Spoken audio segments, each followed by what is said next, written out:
Hay una atmósfera hermosa en este lugar. Tú viniste buscando al Señor. Si hay una atmósfera hermosa, significa que el Señor está aquí. Si yo fuera tú, yo estaría más expresivo. Aleluya. ¿Cuántos sienten al Señor aquí? Aleluya.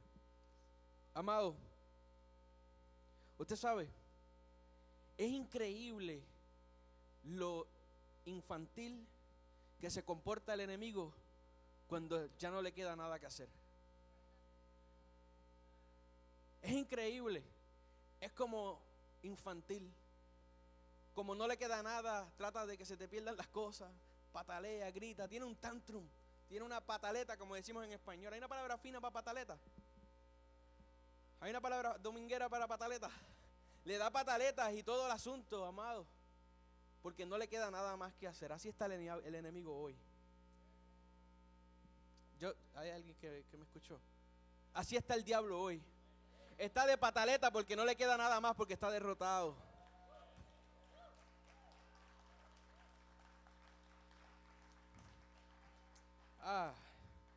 Amado, y hemos estado enseñando sobre lo que son las promesas, sobre lo que es la herencia. ¿Cuántos han escuchado esas enseñanzas? Levante la mano.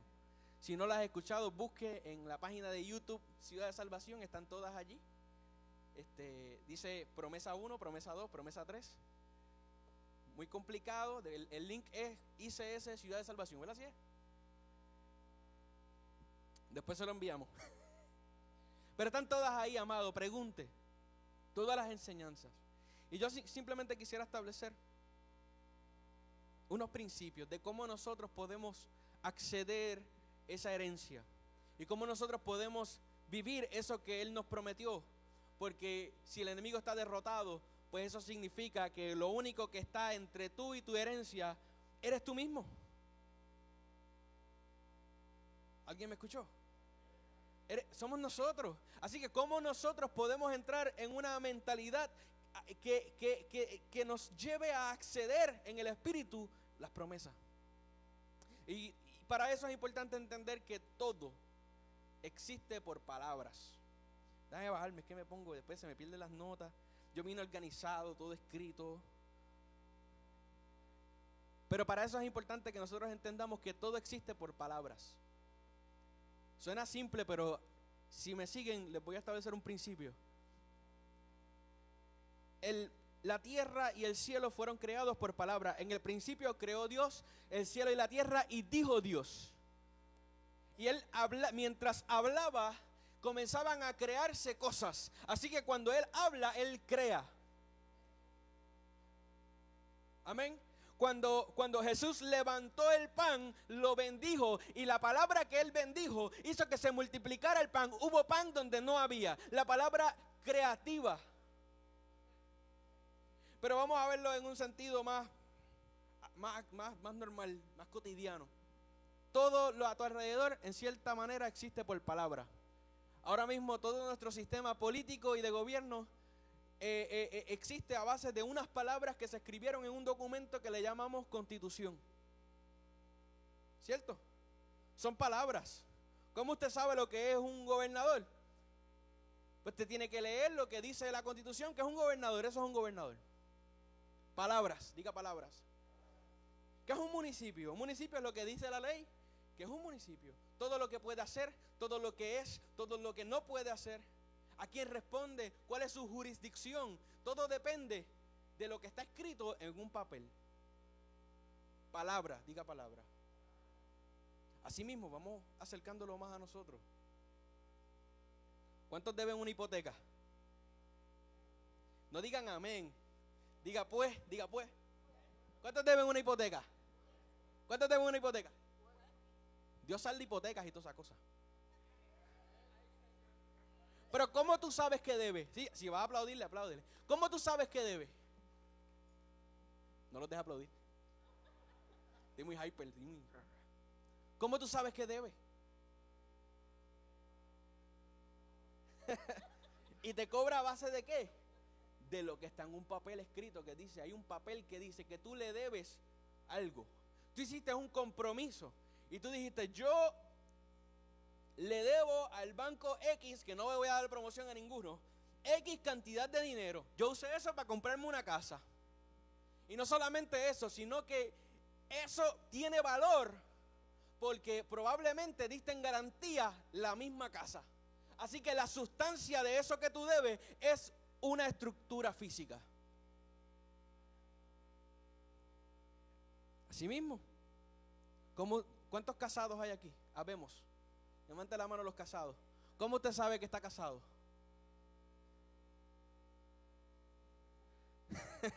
No diga eso. No diga eso, que estoy predicando. ¿Cómo usted sabe que está casado? Porque hay un compromiso.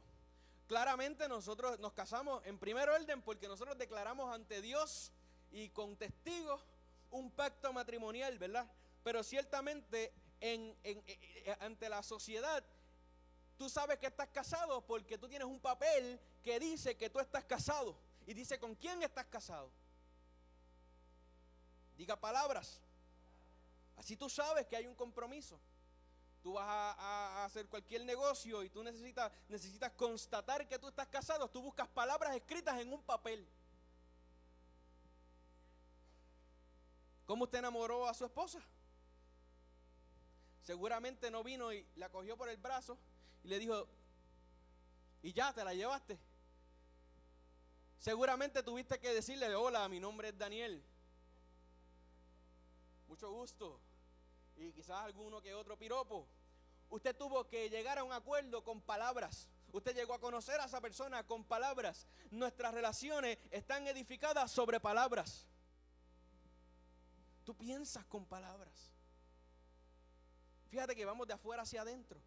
Tus pensamientos son palabras. Es la única forma que tú sabes lo que piensas, es cuando lo hablas. Yo te voy a decir algo. Hay veces, si tú te escucharas todo lo que tú dices en un día, te grabaras cada palabra, yo te aseguro que tú vas a descubrir varias cosas. Una de ellas es que no te gusta como tú hablas. La voz te suena rara. Y van a haber un montón de cosas que tú dices, ¿por qué yo dije eso? Incluso cuando te escuches hablando, vas a encontrar que muchas de las cosas que tú dices no son lo que tú crees, pero te lo voy a corregir, no son lo que tú crees que crees, lo que dijiste es lo que realmente crees.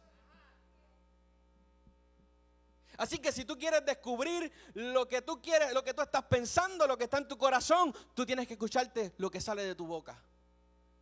Fíjate que si tú tienes un montón de cosas que hacer la semana que viene, y no te quiero dar carga con esto, una de las formas más útiles y más prácticas para tú poder organizar todo lo que tienes que hacer en la semana es coger eso y escribirlo en un papel, en una agenda. Lunes esto, lo otro, Tú estableces prioridades, palabras. Es la manera de decodificar el revolú ese que tienes en el cerebro, muchacho. Pero lo que tú hablas es lo que tú crees. Te voy a decir otra cosa, cuando tú hablas, tu palabra, hablar un pensamiento es convertir el pensamiento en acción.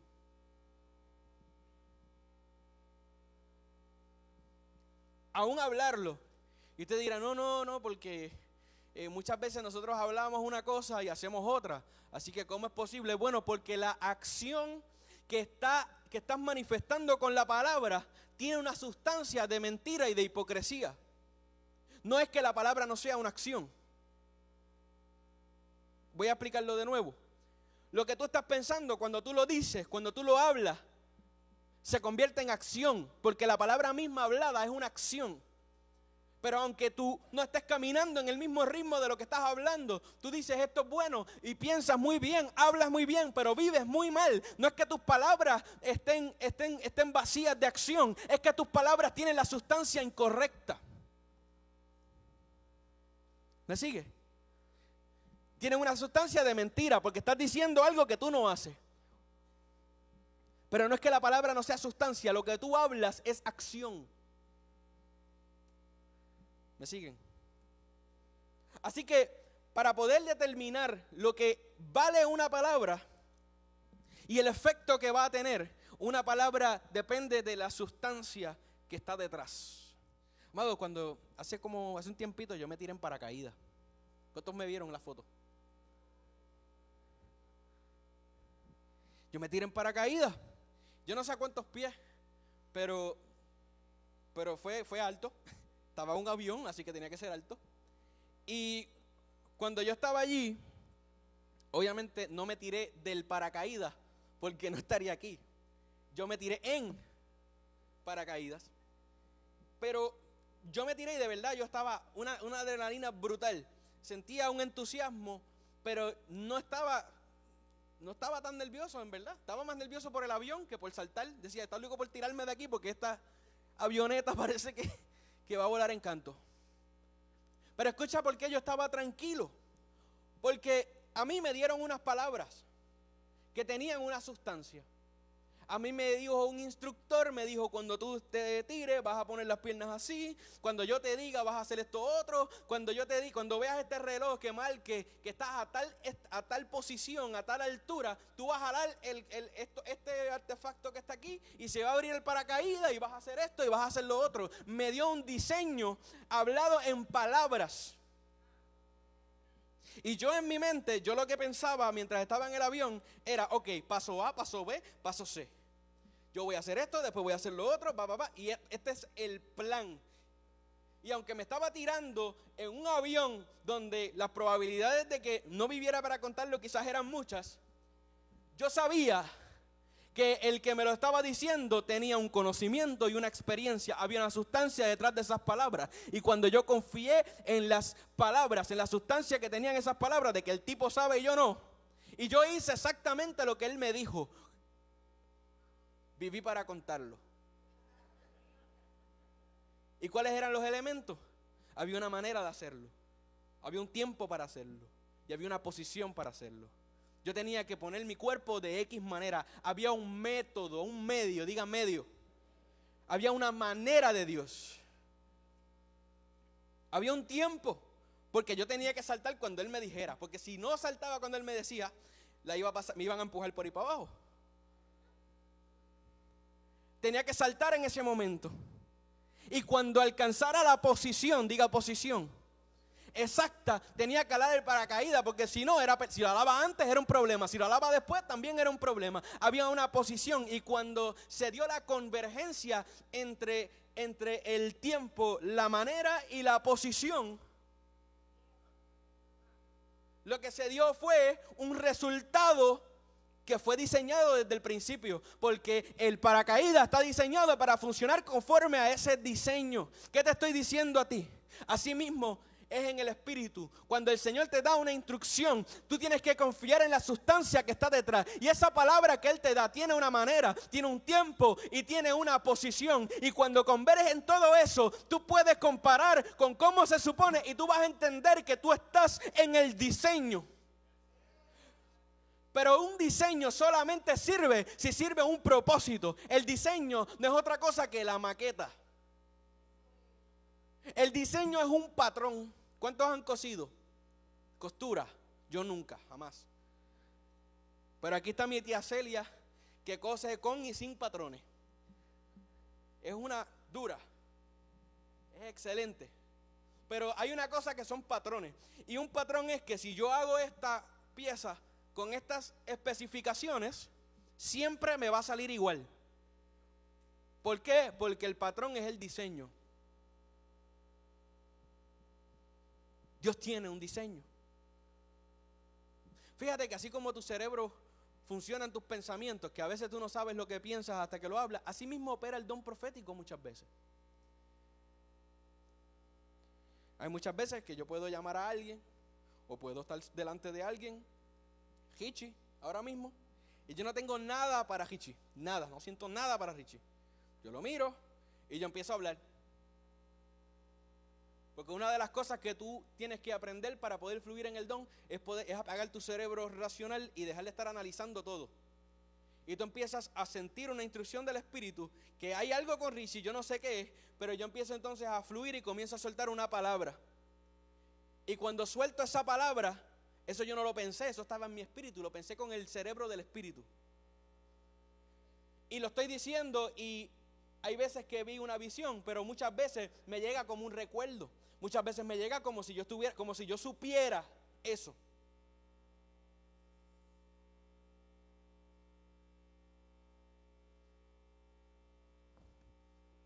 ¿Cuántos me siguen? Tenemos que aprender a movernos en el Espíritu, porque es así. Tus palabras determinan eso. Y así mismo, le suelto una palabra de bendición a Richie, y en el momento que la suelto, me llega la próxima. Y por ahí sigo. Por ahí sigo. ¿Cuántos me siguen? Amados, tú y yo tenemos una herencia. Tenemos promesa. Diga promesa. Diga herencia. Y esa herencia y esa promesa tú la tienes. ¿Cómo tú sabes que la tienes?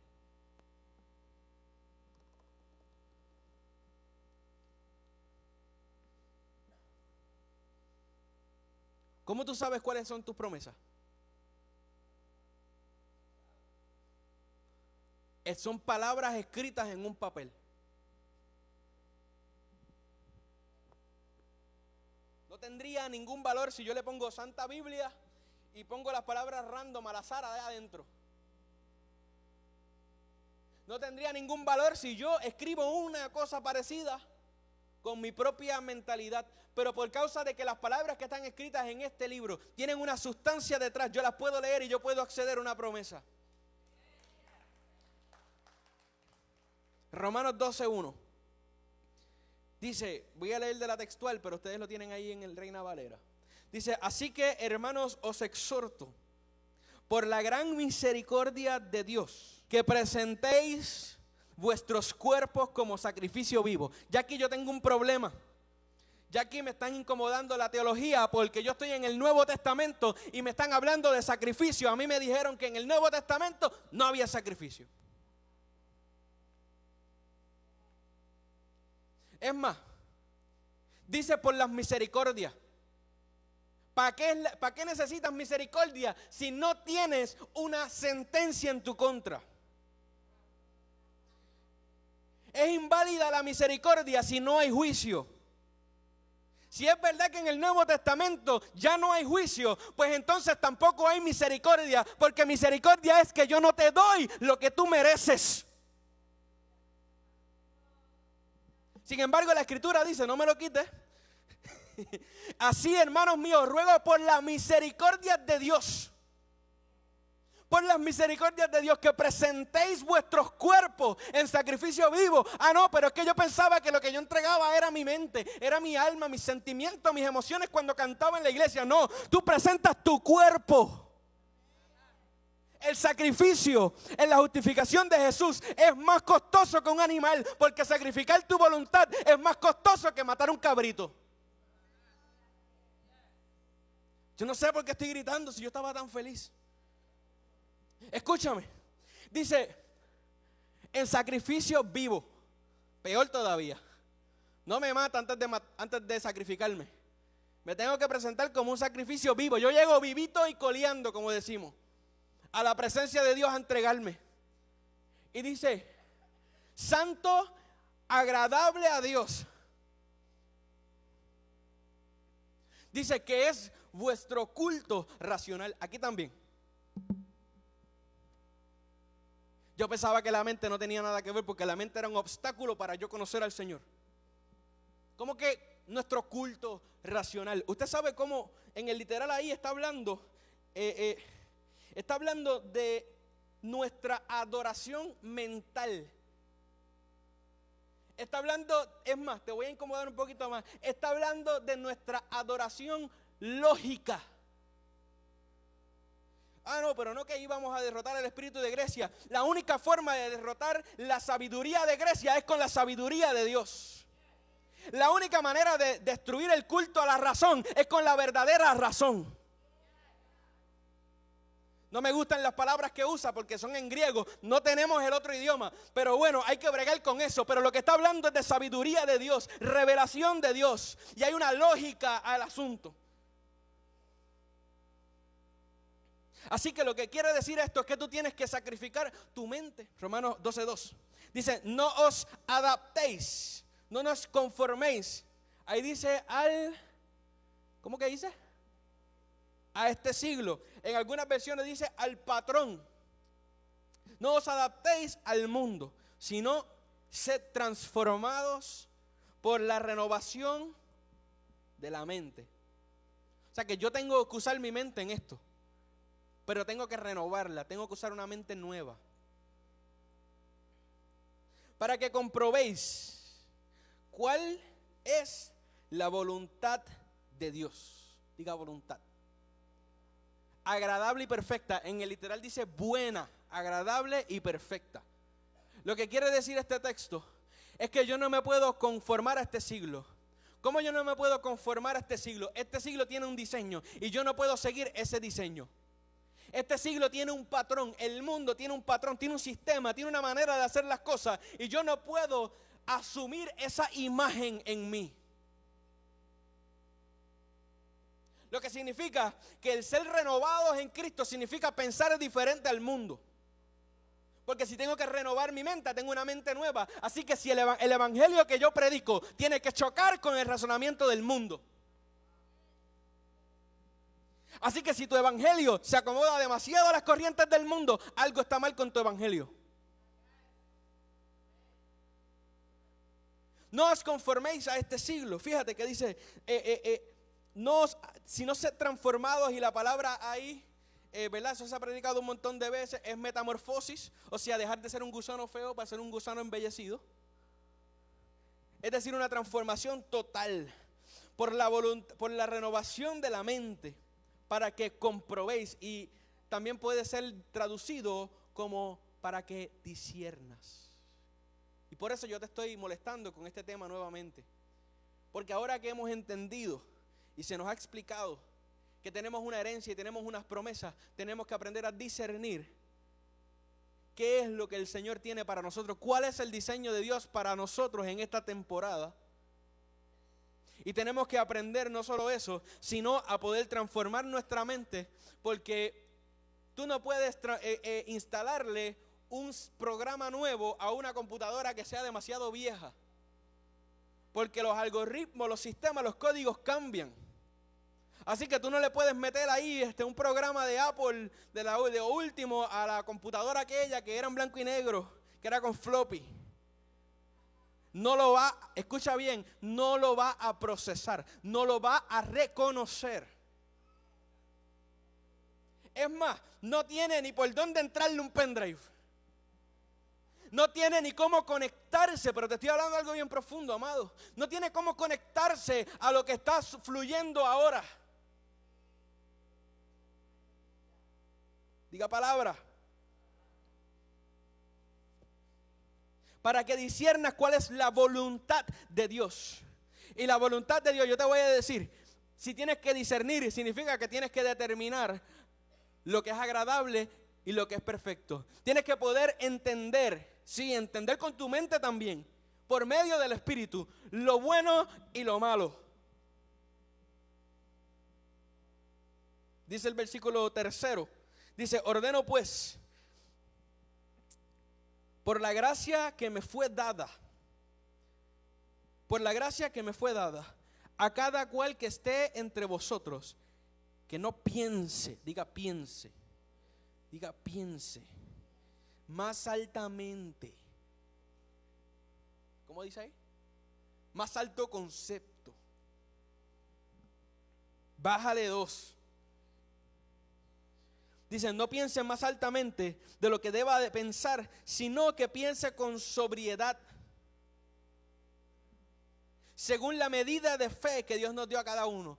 En la Reina Valera lo dice, no tengas más alto concepto de ti mismo, más alto concepto de sí, del que debes tener. O sea que tienes que tener un concepto de ti, de quién tú eres y de lo que tú eres capaz de hacer, que sea balanceado, que responda a tu realidad. Y eso no es baja autoestima. Dice, sino que piense de sí con cordura, con sobriedad, con una mente clara. ¿Alguien necesita que le aclaren la mente? ¿Alguien necesita que le aclaren la mente?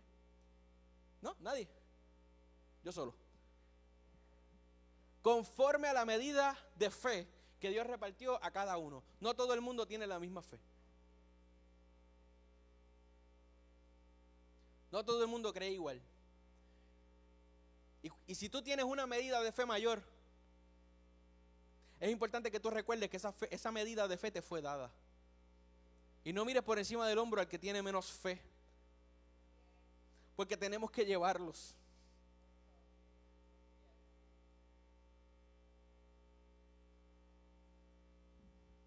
¿Cómo entonces podemos tener una mente clara? ¿Cómo entonces podemos sacrificar nuestra mente? ¿Cómo podemos renovarnos? Vamos a recordar algo que la pastora nos enseñó no hace mucho. Y vamos a Romanos 10. Voy a leerlo de acá y después lo voy a leer literal. Dice, porque el fin de la ley es Cristo. Diga fin. Para justicia, diga justicia. A todo aquel que cree. Y sigue diciendo, vamos, próximo. Porque la justicia que es por la ley, Moisés escribe así. Diga Moisés. El hombre que haga estas cosas vivirá por ellas. Diga haga. Seguimos. Y después empieza a decir por ahí para abajo que si no digas en tu corazón quién subirá para traer a Cristo, ni quién bajará para subirlo, ¿verdad? Sino que dice, y puede saltar al 8, por favor. Dice, ¿más qué dice? Cerca de ti está la palabra. Cerca de ti, diga cerca. En tu boca y en tu corazón está. Esta es la palabra de fe que predicamos. Así que aquí vamos ahora al asunto. ¿Cuál es la declaración? En el versículo 9 dice que si confesares con tu boca que Jesús es el Señor y creyeres en tu corazón que Dios le levantó de entre los muertos, serás salvo. Dos acciones, una confesión y una fe. Pero si, escucha y aguántamelo ahí, pero si yo tengo que tener algo en el corazón primero para poder decirlo, porque de la abundancia de mi corazón es que habla mi boca, lo que significa que yo no puedo confesar para mi salvación si no tengo justicia en mi corazón. Lo que significa que cuando yo repito una confesión de fe sin que haya pasado algo aquí adentro, yo estoy haciendo palabras vanas. Estoy usando la profesión de fe como un conjuro. Pero cuando hay algo en tu corazón, diga sustancia. Cuando el Espíritu toca tu corazón y lo transforma, hay una sustancia detrás de las palabras que tú estás hablando, porque el Espíritu puso algo en tu corazón. Tú confiesas para salvación. Por eso es que tú haces 10,000 profesiones de fe, muchas veces antes de la que te salvó de verdad. En tu búsqueda pasaste a 1,000 llamados como comprobando, pero hubo una que es la razón por la que tú estás sentado o sentada aquí hoy. Hubo un día que todo cambió en tu vida.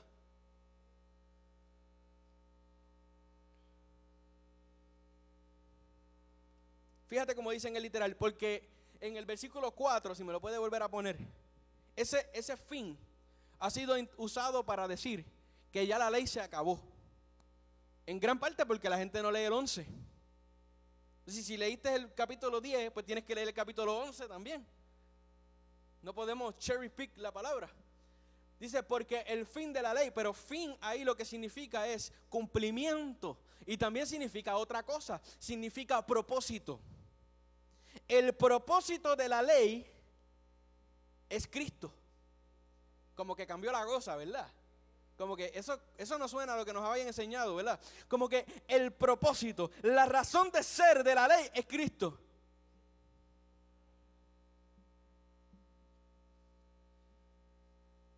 Y no solamente eso, si hay forma de poner el 5 y el 6 a la misma vez en la pantalla, el 5 y el 6, aunque me tape, no importa. Quisiera que lo viéramos en conjunto. Si no es posible, alguien prenda las luces y apáguelas muchas veces. El 5 y el 6 juntitos. ¿Por qué? Porque dice, Moisés escribe de la justicia. ¿De qué escribe? Diga justicia, dígalo fuerte, vamos. De la justicia. Y en el 6 dice, pero la justicia que es por fe. Pero la justicia que es por fe. Así que vamos a categorizar esto. Vamos a entender esto, vamos a discernir esto. Vamos a comparar lo que predica Moisés versus lo que él está diciendo ahora. La diferencia entre el 5 y el 6 es que en uno se confiesa, en otro se obra. Hagan estas cosas. Así que hay una diferencia. En una, Moisés te está diciendo, haz estas obras para que vivas. En otra te está diciendo, confiesa esto. Pero ya hemos entendido que lo que confiesas tiene que estar en el corazón. ¿Cuáles son entonces las similitudes? Porque yo veo, lo único que veo ahí es un medio, pero la sustancia yo la veo bien. Usted sabe, algo que es bien importante entender, y es algo que a veces se nos hace difícil, es poder, ¿cuántos recuerdan la escuela de las clases de español? Fíjate que si tú estás contando una historia, y la historia es de cómo papá y mamá se conocieron, los colores de los árboles y los pajaritos que estaban volando y la música que estaba en el fondo, todo eso son cosas bonitas que embellecen, que tienen que ver con la manera en que se dio, que quizás ayudan a recordarlo, pero son cosas procesales, diga procesales, son cosas secundarias. Lo principal en esa historia es cómo papá y mamá se conocieron. Y nosotros tenemos que aprender a leer las escrituras y poder entender qué parte es la parte que es secundaria y qué parte es lo primario, lo principal, que es inconmovible, porque Dios no es esquizofrénico. Lo que era bueno para Dios en el Antiguo Testamento llamado, en las escrituras, es malo para Dios todavía. Entonces podemos ver que en ambas temáticas está hablando de justicia. La justicia, Moisés, la ley existe para Cristo, la ley existió para justicia, y la confesión y la salvación por medio de Cristo existe para justicia. Hay un tema común en ambas cosas. Esto no está tan diferente. Hay tres temas comunes. Está la justicia, está la fe y está la salvación. ¿Qué te estoy diciendo?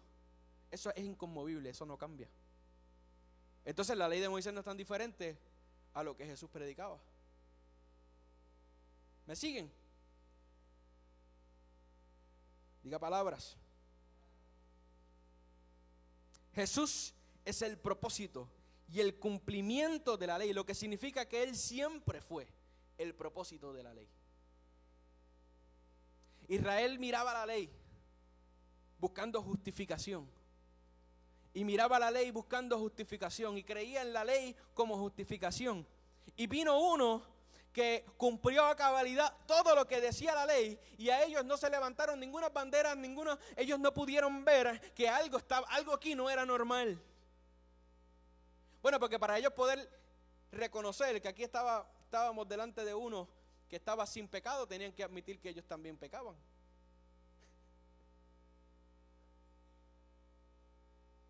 Ellos no podían verlo. Jesús se puso entre ellos y la ley dice, mírame a mí.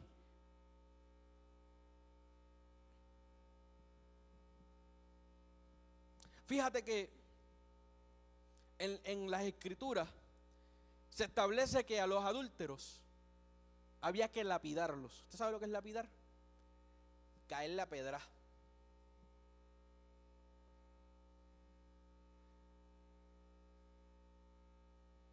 Te pregunto, ¿a Dios le ofende más o menos el adulterio hoy?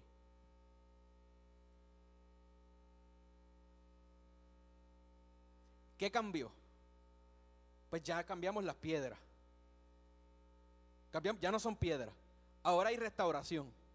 Ahora yo busco el adúltero y yo lo reprendo y lo trato de levantar, lo trato de restaurar. Pero lo que ofende a Dios desde el principio es lo mismo.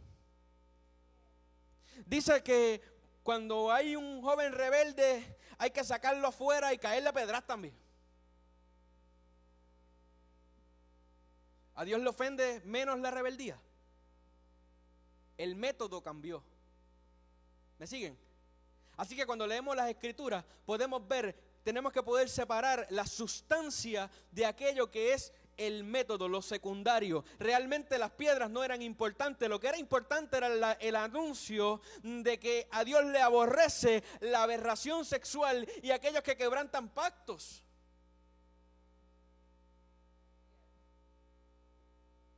Tenemos que poder verlo de esa manera.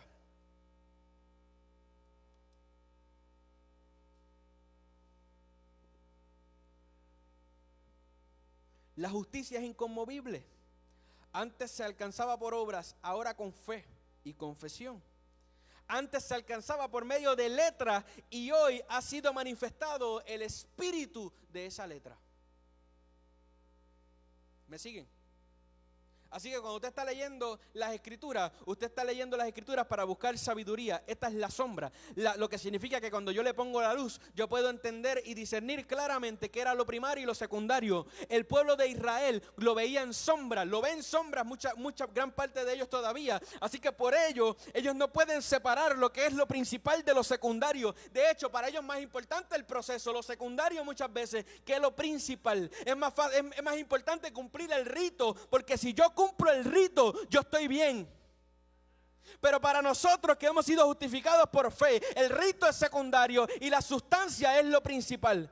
Por eso es que la gracia nunca te va a permitir pecar, porque la gracia es del Espíritu y el Espíritu aborrece el pecado.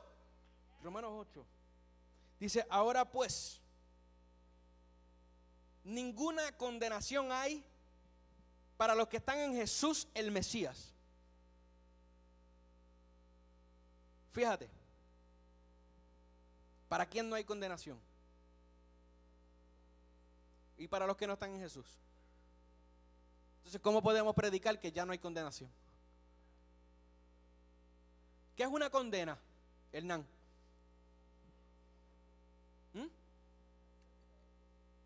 Es una sentencia, dice el juez. Una condena es una sentencia. Así que para todo el que está fuera de Cristo está siendo sentenciado. Juan 3:16 dice: porque de tal manera habló Dios al mundo, ¿verdad? Dice, para que el que en él cree no sea condenado, no sea sentenciado. Pero como hay una sentencia que ha sido dictada, todo el que esté fuera, dice Juan 3:16, dice por ahí para abajo, dice: el que no cree ya ha sido condenado. Lo que significa que sí hay condenación en este llamado nuevo pacto. Para el que no cree. Sí hay condenación. Y afecta no solamente el lugar para donde va después que se muera, afecta cómo vive. Porque para aquel que es condenado, la paga del pecado es muerte. Y si tú estás sin Cristo y me estás escuchando en esta mañana, yo te estoy diciendo que tú no tienes ninguna protección contra la enfermedad, no tienes ninguna protección contra la maldición, no tienes ninguna protección contra el divorcio. La única protección que te puede redimir es Yeshua, es Jesús. La única forma que se te puede librar de esa condenación es en Cristo. El Espíritu te está llamando en esta mañana. Hay una sentencia sobre ti si no tienes a Jesús. Hay una sentencia sobre ti si le das la espalda a Jesús.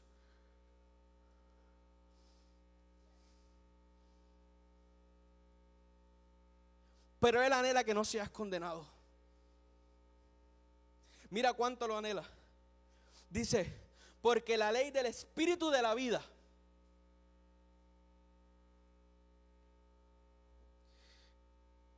en Jesús el Mesías me ha librado, te ha librado de la ley del pecado y de la muerte. Así que hasta ahí podemos pensar que está hablando de la ley como un todo, pero tenemos que entender una cosa.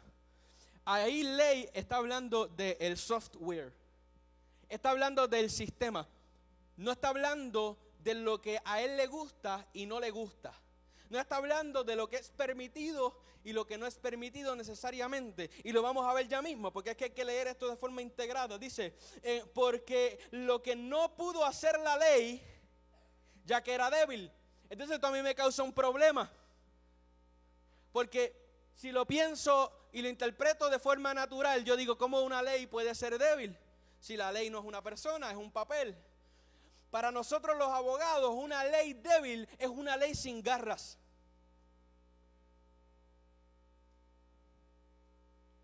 Una ley débil es una ley que puede tener 900 años de condena, trabajo forzoso, pero no hay forma de demostrar que tú fuiste el pecador. No hay forma de demostrar que, no hay forma de aplicarla. Es inaplicable. ¿Hay alguien que me está siguiendo? Una ley débil no es una ley que no tenga pena severa. Una ley débil no es una ley que sea muy laxa. Una ley débil es una ley que no tiene garras, que no se puede aplicar. No atiende lo que se supone que atienda. No sirve el propósito para el cual fue diseñada. Dice, enviando a su hijo en semejanza de carne de pecado a causa del pecado. Pero fíjese que la ley es débil por causa de la carne, lo que significa que en sí mismo la ley no era el problema éramos nosotros, que éramos muy mongos, éramos muy débiles y no podíamos cumplirla. Así que aunque tratáramos de servirle a Cristo, porque si le queríamos servir a la ley, le queríamos servir a Cristo, porque es el propósito de la ley, indirectamente, sin verlo, pero era lo que se estaba tratando de hacer. La ley era débil por causa de la carne. Así que la carne hacía, nuestra naturaleza pecaminosa, hacía que la ley no diera el resultado que tenía que dar. Y eso fue a propósito, no fue que Dios hizo una cosa mal hecha, sino que Dios la hizo incompleta para completarla en Cristo Jesús. Él lo hizo de esa manera para que quedara exhibida nuestra impotencia de salvarnos a nosotros mismos y nuestra necesidad de un redentor por medio del cual podemos entrar. Siento que estoy evangelizándole a alguien aquí en esta mañana. Dice, condenó el pecado en la carne. Dice el 4, porque la exigencia, ¿cómo dicen ahí? Porque la justicia de la ley, el requerimiento, la regulación, porque la justicia de la ley fuera cumplida en nosotros. Espérate, aquí ya yo estoy un poco confundido.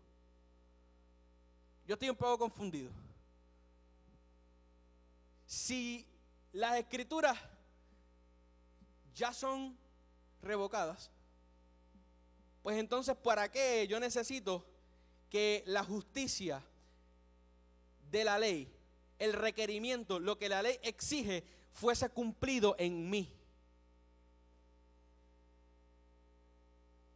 ¿Me sigue? Si yo entonces, al meterme con estos asuntos de la redención, yo soy justificado por la fe y por la gracia, y yo estoy en Cristo, y Él pagó mi pecado, y Él condenó la ley de la carne, el método de alcanzar la justicia. Entonces, ¿por qué aquí me está diciendo ahora que es necesario que en mí se cumpla la justicia de la ley?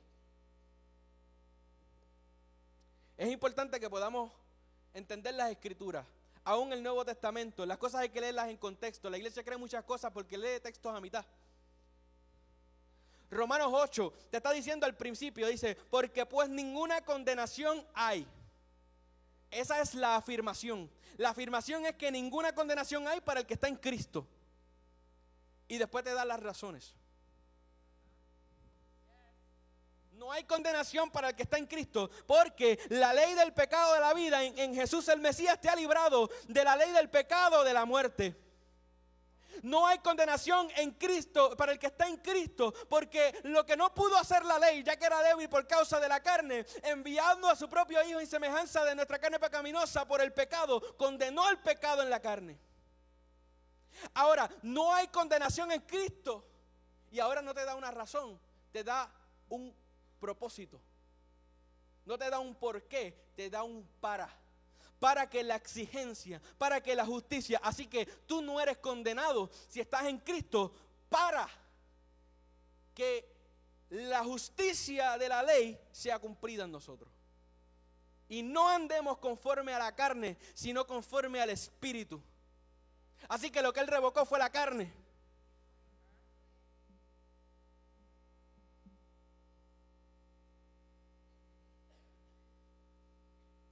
Porque los que viven según la carne tienen la mente en las cosas de la carne. Diga mente.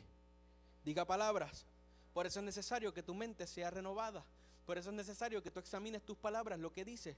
Por eso es necesario que tú corrijas tus palabras. Porque tus palabras no solo te ayudan a pensar, sino que te ayudan a repensar. Te ayudan a cambiar tu forma de pensar.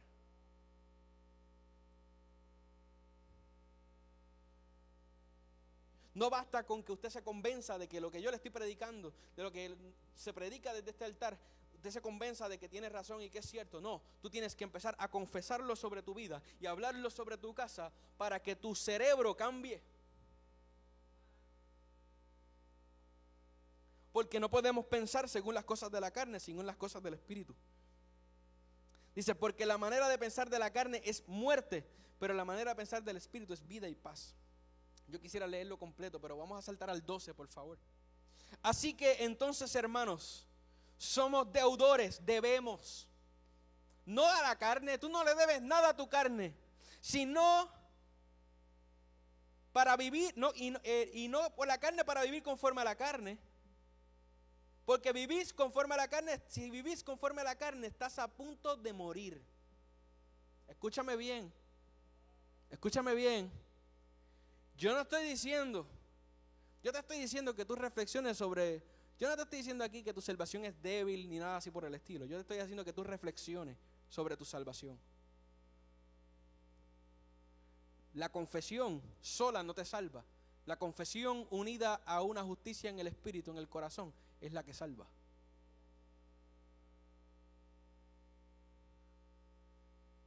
Así que si tú estás viviendo conforme a las cosas de la carne, tú tienes que revisitar unas cosas en tu vida, porque o tienes un problema de personalidad que está totalmente dividido entre dos cosas.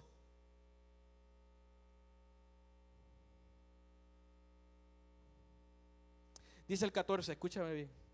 Porque todos los que son guiados por el Espíritu de Dios, estos son los hijos. ¿Cuántos son guiados por el Espíritu de Dios? Amén. ¿Cuántos anhelan ser guiados por el Espíritu de Dios? Pues usted sabe que la gente que es hija de Dios, tú las conoces porque se dejan guiar por el Espíritu.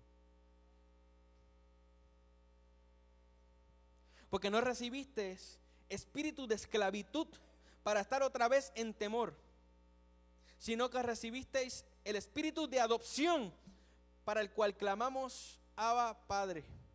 Ay, amados, en una dimensión de nuestra vida y nuestro caminar de fe, nosotros decimos que somos esclavos de Jesús. El mismo Pablo lo decía. En unas manifestaciones de que Él es nuestro Señor, que Él es nuestro dueño, en el sentido de que tú le perteneces. Nosotros tenemos un problema cultural cuando nosotros estudiamos las Escrituras y vemos la palabra esclavitud. Y es que cuando pensamos en la palabra esclavitud, pensamos en los africanos que fueron arrancados de sus tierras y traídos a trabajar acá. Pero el contexto bíblico de a lo que se refiere por esclavitud es un contexto totalmente diferente. El contexto esclavitud bíblico es una servidumbre por deuda. Es que yo le debo X cantidad de dinero a René y yo no le puedo pagar. Entonces yo lo que le digo, pues vamos a hacer un acuerdo, yo te voy a trabajar gratis. Pero ¿sabes qué? Ese acuerdo tenía un límite contractual de 7 años.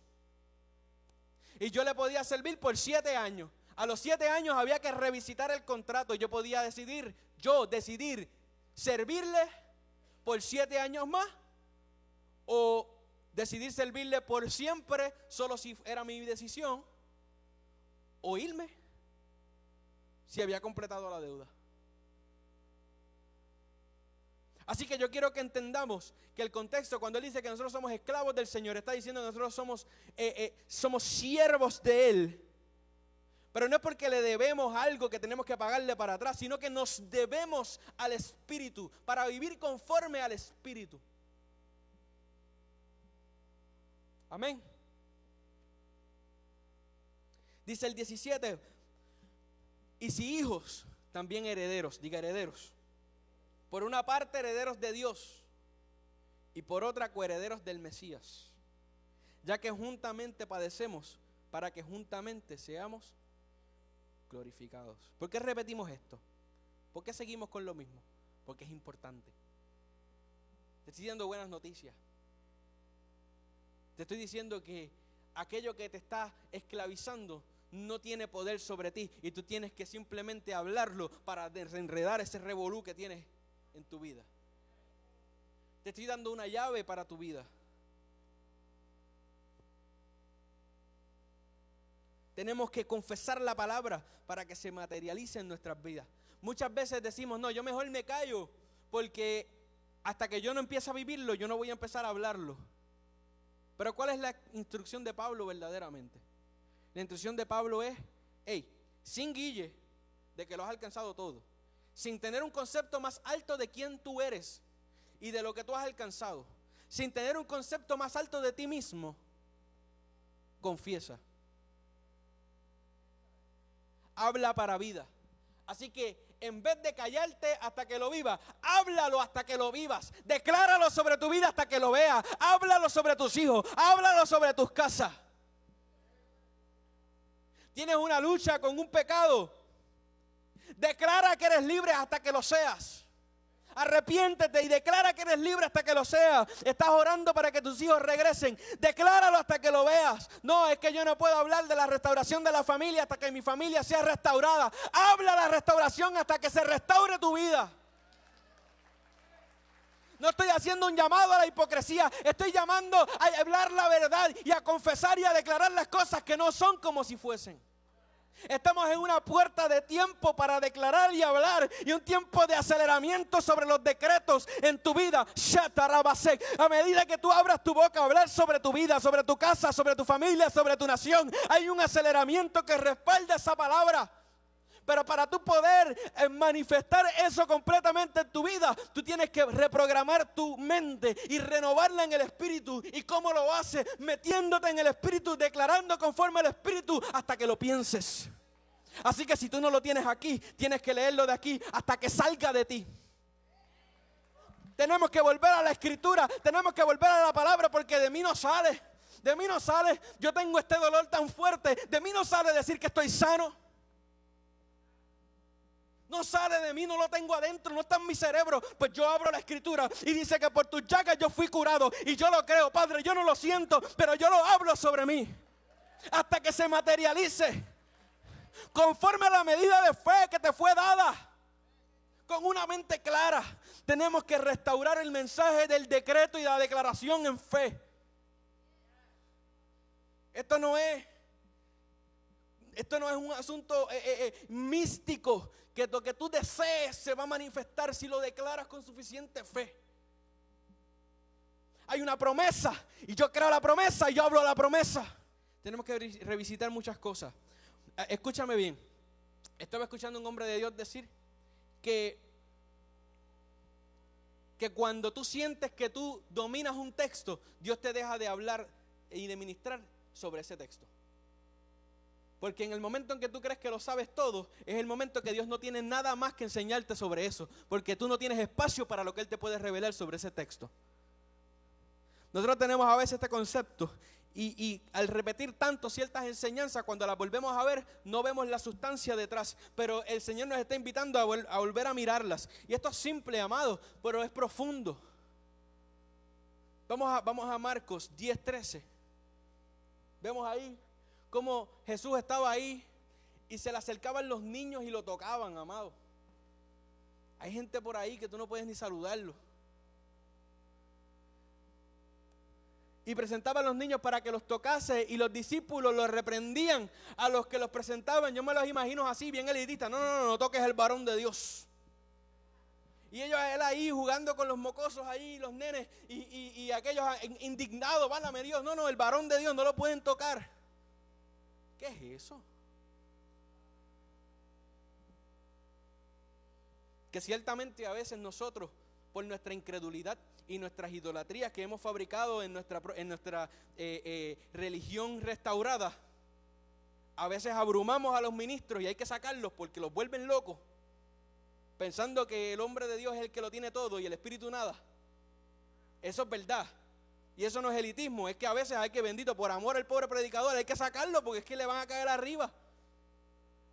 Pero eso es una cosa bien distinta, que el predicador se sienta superior y por ende no pueda acceder a la gente. Y Dios lo va a usar igual. Eso no afecta a la unción, amado. Afecta a otras cosas. Dice, y decía, Jesús le decía, no se lo impidan, déjalos venir a mí, porque de los tales es el reino de Dios. De cierto os digo que el que no reciba en el reino de Dios como un niño, no entrará en él. Diga entrar.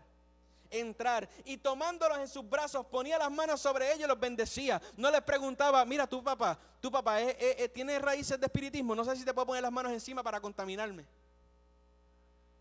Él les ponía las manos encima y los bendecía, y te voy a decir por qué. Indiscriminadamente te voy a decir por qué. Porque la palabra que usa para niños ahí significa crecido a medias. Niño significa crecido a medias ahí. Y no solamente eso, sino que la palabra que utiliza es un diminutivo. Diga diminutivo. Diminutivo, y el diminutivo que significa es siervo. La raíz de ese diminutivo significa siervo o esclavo, ministro ante un rey, muchacho. Y es eso en diminutivo, ministrito, siervito. Es un diminutivo de esa palabra, lo que significa que Jesús le está diciendo, para tú poder entrar al reino, tú tienes que estar crecido a medias. Escúchame bien. El reino es la manera de entrar a la promesa, porque Jesús es la promesa. El reino es la manera de acceder a la herencia, pero el reino no es la herencia en sí.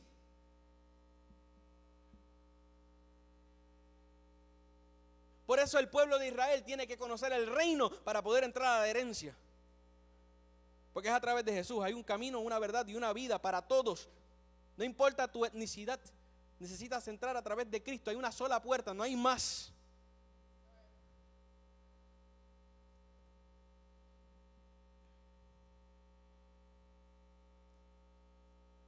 De aquí vemos que Jesús era accesible. De aquí vemos que a Jesús le gusta a la gente incompleta. Esta es la forma de entrar al reino. Fíjate, los 5 ministerios operan mejor cuando ante cosas incompletas. La mejor manera de manifestar el ministerio pastoral es cuando tienes una oveja que restaurar. La mejor manera de levantar una unción apostólica es cuando tienes un edificio que construir, una iglesia, una comunidad que construir. La mejor manera de manifestar la enseñanza es cuando tienes gente que no sabe que le tienes que enseñar. La mejor manera de manifestar el don profético es ante algo que no ha ocurrido, anunciándolo y trayéndolo a la asistencia a través de la palabra y el decreto.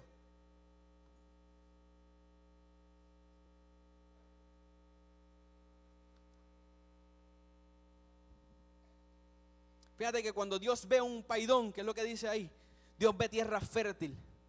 ¿Qué ve Dios cuando te ve a ti?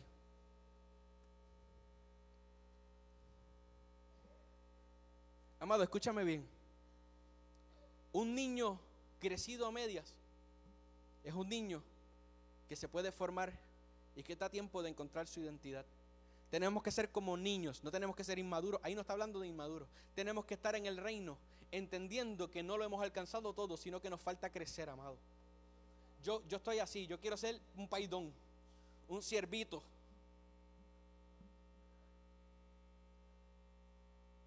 ¿Me sigue, amado?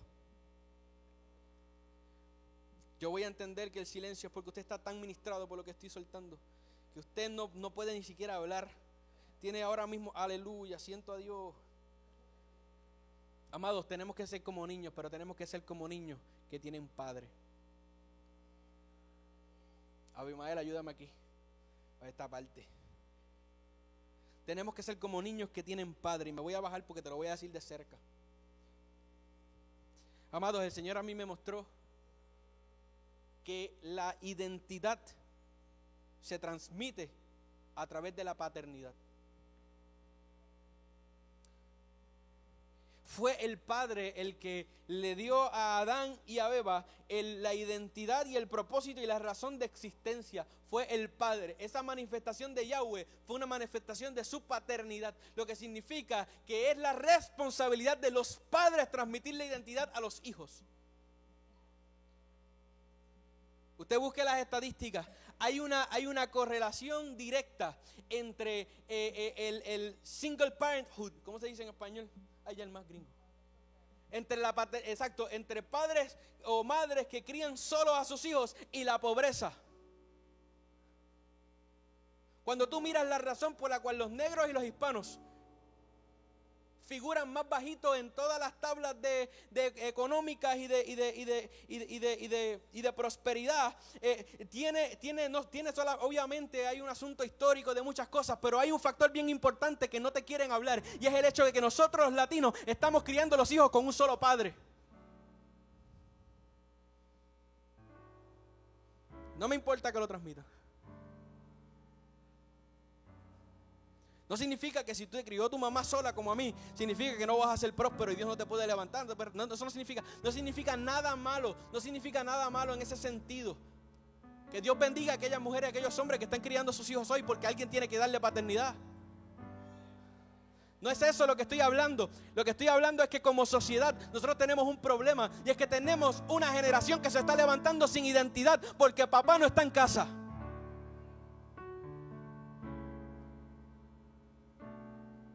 Y papá está en casa y es como si no estuviera.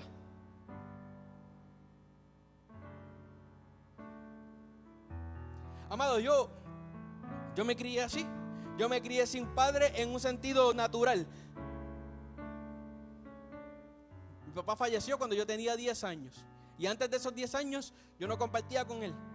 ¿Quién me iba a enseñar a mí identidad en esa etapa de mi vida? Amado, ¿cómo se supone que yo sepa desde esa formación, aprendiera a cómo ser un esposo si yo nunca vi cómo tenía que ser un esposo de mi padre? ¿Cómo se suponía que yo supiera cómo es un hombre y cómo es una mujer si a mí nunca me enseñaron eso? ¿Usted sabe cómo? Yo tuve la bendición de que en la iglesia y en mi familia yo encontré figuras de hombres que manifestaron paternidad para mí y me demostraron lo que era ser hombre. Yo sé que es un tema árido. Yo no estoy aquí menospreciando a las mujeres. Yo tuve la bendición de que mami fue una madre excelente, pero no fue padre y madre a la vez, porque no existe eso. Es imposible que una madre sea padre. Es posible que una madre se vea obligada a hacer funciones que le corresponden a un padre porque el padre no está, pero una madre nunca va a poder ser un padre. Yo a mi madre no la felicito el Día de los Padres, la felicito el Día de las Madres, porque ella fue una super madre, pero no fue un padre. Amado, escúchame bien, la mayoría de los problemas que tenemos como sociedad es porque los hijos se están criando sin padres.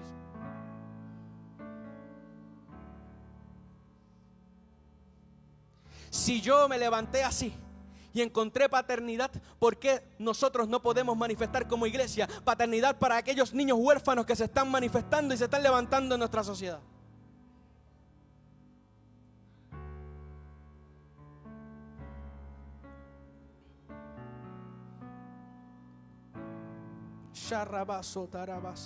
Como que toqué un nervio ahí. Ahí parece que es que está el nudo. Qué bueno que lo encontré. Amado, yo te voy a decir algo. Cuando a ti te enseñan culturalmente que el padre es innecesario y es dispensable, tú puedes eliminarlo, no es necesario. ¿Usted sabe quién va a ser tu papá? El gobierno. Y aquí tenemos la mentalidad de que el gobierno es nuestro papá. Nos tiene que proveer comida, nos tiene que proveer vivienda, nos tiene que proveer chavo, nos tiene que universidad. ¿Dónde está el sentido de responsabilidad personal? El gobierno no es tu papá. No solamente eso. Si el papá es el que da la identidad. Ahora mismo quizás yo le digo eso y usted quizás no está atando los cabos, pero yo te estoy diciendo que esos políticos que usted dice que son sucios, que no sirven para nada, esos son los que van a decidir el currículo que van a tener tus niños en la escuela. Yo te estoy diciendo que si tú no le das identidad a los niños que se están levantando, YouTube los va a criar. Los artistas los van a criar.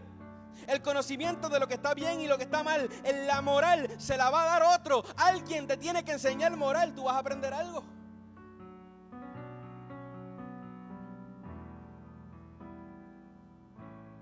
¿Usted de verdad cree que los artistas o los políticos son la gente que usted quiere que le enseñe moral a sus hijos? Bueno, pues esa es responsabilidad nuestra, porque tú los pusiste ahí.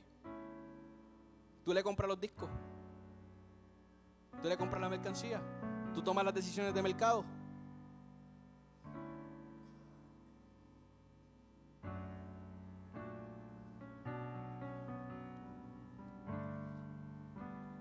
Ahora bien, seamos como niños, amados. Seamos como niños que tienen un Padre perfecto. Y manifestemos esa paternidad.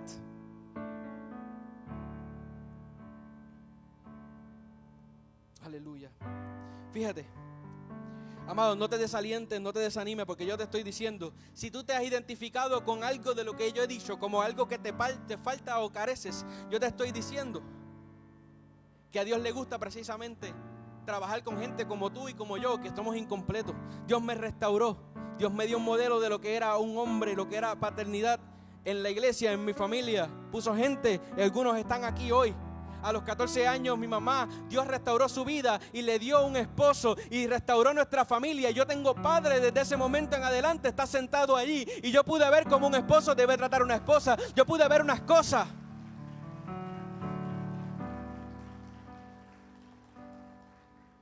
Amados, pero la razón por la cual la sociedad está tan confundida, que no sabe si es hombre, si es mujer, no sabe dónde se supone que se enlace y con quién se supone que haga su vida, es por causa de que no hay una identidad, es por causa de la orfandad.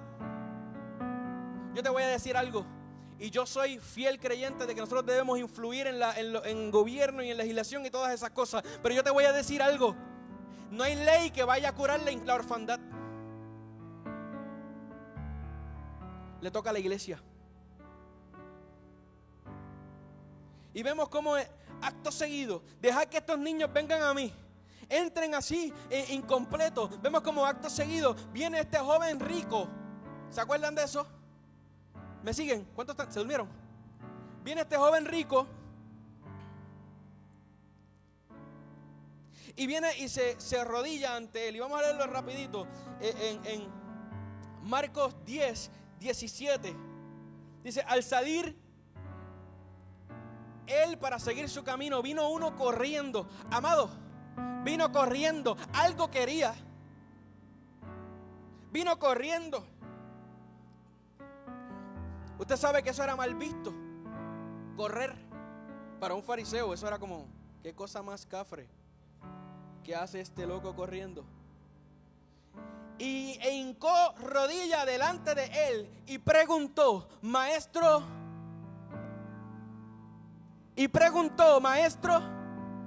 maestro bueno, ¿qué haré para heredar la vida eterna? Pero Jesús estaba hablando de reino, no estaba hablando de vida eterna. El reino tiene que ver con la vida eterna. La vida eterna está en el paquete, pero es una sola parte. Él estaba hablando de algo mucho más amplio. Pero noten cómo este hombre se refiere a Jesús. Le dice rabí, le dice maestro bueno. Y esto es impactante porque viene Jesús y le dice bueno. Dice, ¿por qué me llamas bueno? Ninguno hay bueno, sino solo uno, Dios. Dime si eso no es problemático para usted. ¿Cómo es posible que le pregunten a Jesús y le digan bueno? Y él diga, no, porque tú me dices bueno. Si bueno hay más que uno, bueno es Dios. Acaba de admitir pecado. Acaba de admitir maldad.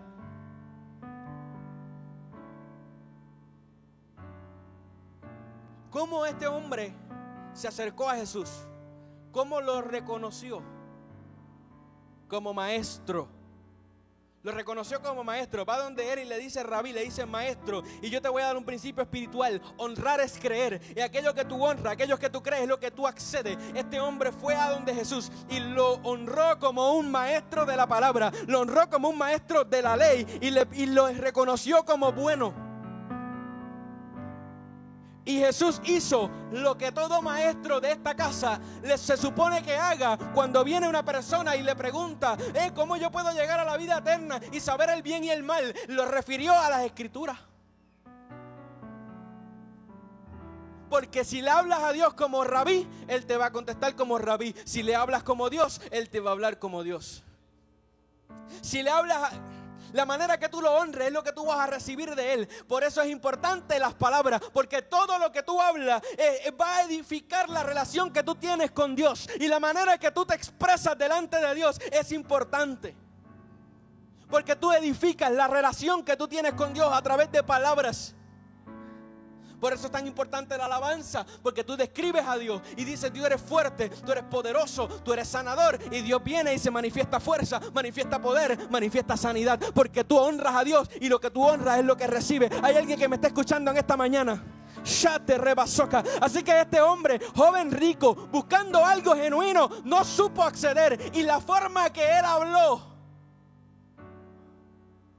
bloqueó, interrumpió lo que él podía recibir. Algo parecido pasó con Marta y María. Marta viene donde Jesús: Lázaro se murió. Si tú hubieras estado aquí, él no estuviera muerto. Y Jesús le dijo, ¿se acuerda? Y ella le dijo: sí, él va a resucitar el día de la resurrección. Ella estaba de pie. Ella lo honró como rabí. Ella le preguntó una pregunta teológica y ella recibió una respuesta teológica. María va y se arrodilla delante de Jesús y ella le hace la misma pregunta, usa exactamente las mismas palabras, pero la respuesta fue totalmente diferente. Jesús lloró, provocó una reacción en el corazón de Dios que lo conmovió y manifestó la resurrección, manifestó un milagro para ellos. ¿Qué te estoy diciendo? Que la palabra también va a estar influenciada a lo que tú aceptes de Dios, y lo que recibas de Dios va a depender de tu posición. Va a depender de la postura de corazón con la cual tú abordas al Señor. Por eso es que es tan importante lo que tienes en el corazón y que corresponda a lo que confiesas. He venido en esta mañana a invitarte a que reconcilies a tu corazón con tu boca y que transformes tu corazón con tu boca.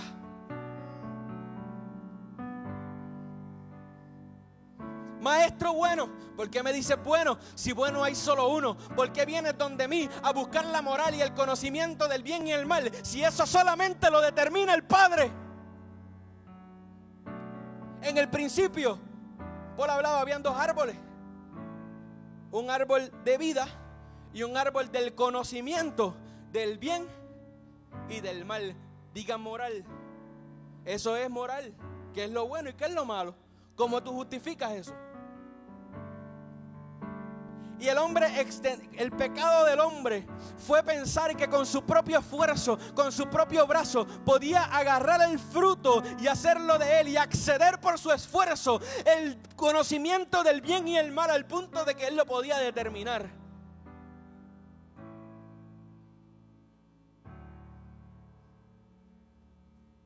Aquí vemos lo mismo.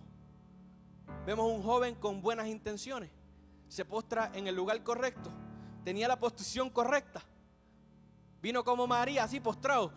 Estaba en proscuneo. Estaba en una especie de respeto y de devoción. Pero no accedió a lo correcto porque su decreto no fue el correcto.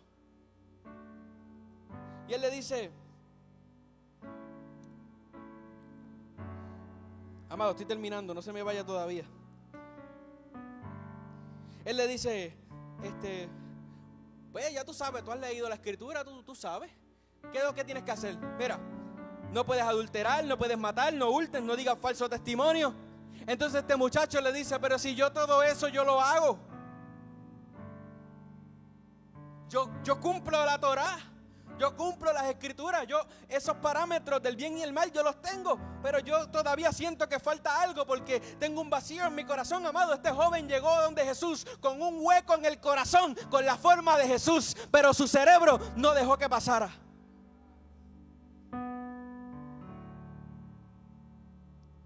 Y a mí me rompe el corazón porque muchas veces criticamos a este joven rico, pero este muchacho de verdad quería algo de Dios. No sabemos qué pasó después de ese momento. Dice la palabra que él se fue triste, pero tú no sabes qué él hizo.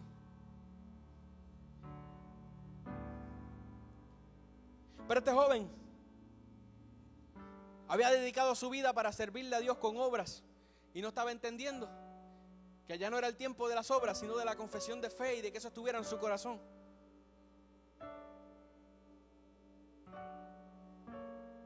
Y cuando dice que él se fue triste, fíjate en esto, antes de eso, ¿viste? Dice que cuando el joven rico le contesta, Jesús lo miró. y mirándole lo amó. Yo me tomo el atrevimiento de pensar que lo que yo estoy sintiendo se asemeja un poco a lo que Jesús sintió con él. Porque Él no lo miró con desprecio, Él lo miró con compasión, Él lo miró con amor, porque es frustrante, amado. Es frustrante que el Señor esté tratando de bendecirte, tratando de llevarte al reino, de que tú puedas entrar a la plenitud de Él, de su herencia, y que nosotros sigamos con las mismas estructuras. Tratando de entenderlo con el cerebro sin renovarlo.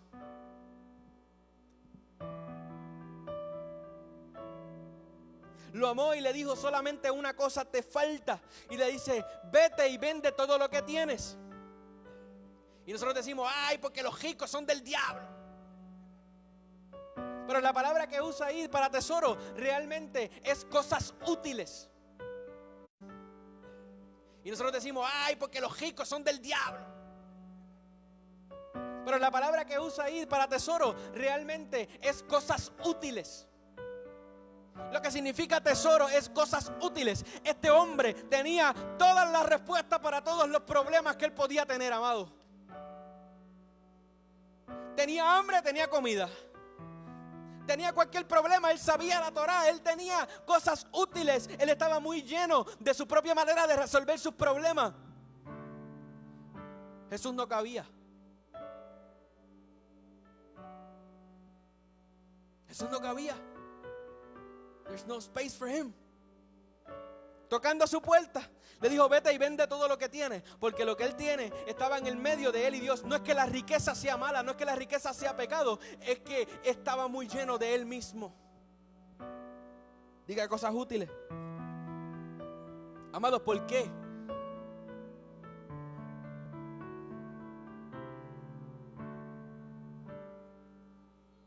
¿Por qué resistimos cambiar nuestras declaraciones? ¿De qué estamos llenos, amados? Póngase de pie. ¿De qué estamos llenos? ¿Estamos llenos de cosas útiles? Yo te quiero decir, yo no te quiero regañar en esta mañana. Yo te estoy simplemente ayudando a usted autodiagnosticarse e invitándote a una oportunidad delante del Señor.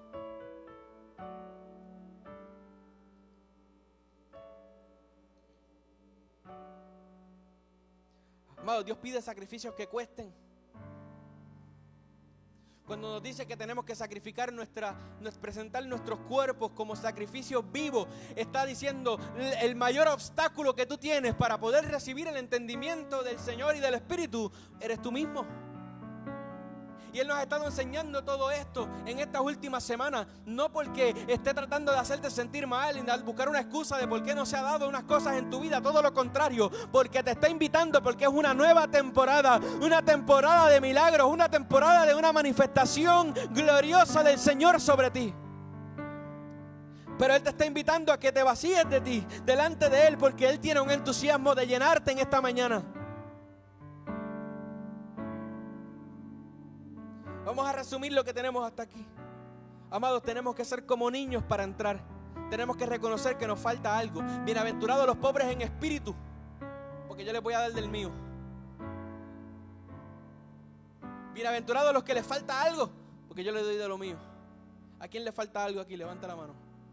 Quizás te falta estar en Jesús. Quizás te falta estar en Jesús. Quizás tienes una sentencia sobre ti, una condenación sobre ti, y Él quiere sacarte de ahí en esta mañana.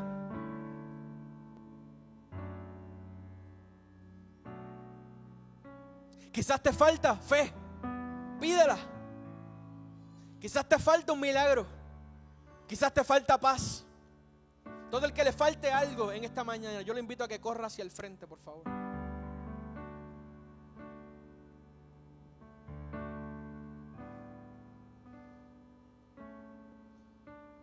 Tenemos que ser como niños para entrar. Tenemos que ser como hijos que tienen padre.